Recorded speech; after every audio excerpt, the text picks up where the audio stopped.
Jumbo, y'all. I'm a little sick today, but I just had to jump on here real quick to tell you something about Amelia Boynton, who was a fearless leader from Selma, Alabama. Her love for her community fueled one of the most pivotal moments of the civil rights movement. Now, Miss Amelia had been fighting for voting rights long before Selma became a battleground in the 60s. In the 1930s and 40s, she was registering black voters in Alabama despite the dangers. And just so we're clear on what those dangers were, lynching. The dangers were lynching. Now, in 1964, she became one of the first black women to run for U.S. Congress.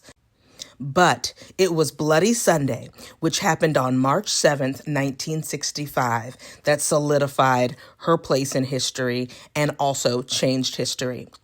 As one of the lead organizers of the Selma to Montgomery marches, Amelia was on the front lines when state troopers attacked peaceful marchers on the Edmund Pettus Bridge.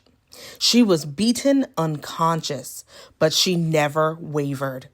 Her courage and the courage of so many pushed the nation to act. I've been on the Edmund Pettus Bridge many times, and I'll have to tell you, when you're coming over the ridge from the city marching toward Montgomery, you can't see anything because it's on a really, really high hill.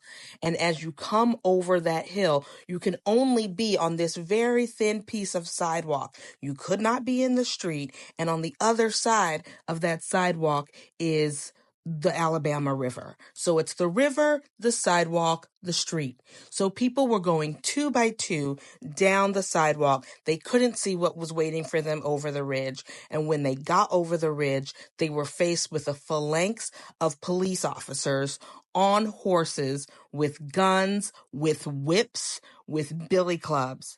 And they kept walking toward it.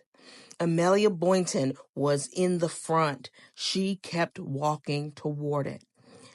Her courage and the courage of so many pushed the nation to act.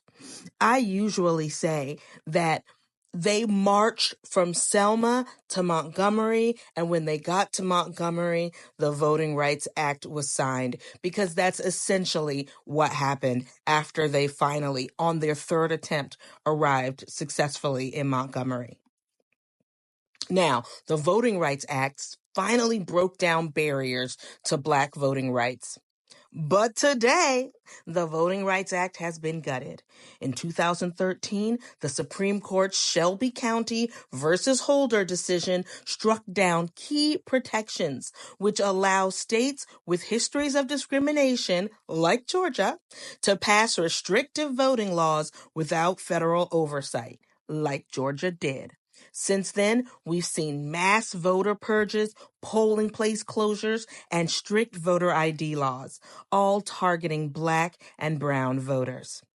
Even in her 90s, Amelia never stopped fighting, and neither can we. Selma wasn't just history. It was a call to action. Amelia Boynton's love for her people changed the world. Now it's up to us to protect the rights she fought for and to go even further. The Voting Rights Act needs to be restored. Did you know about Amelia Boynton before today? She's one of my heroes. She died at 104 years old. Imagine the history she lived through, and just look at the history she made.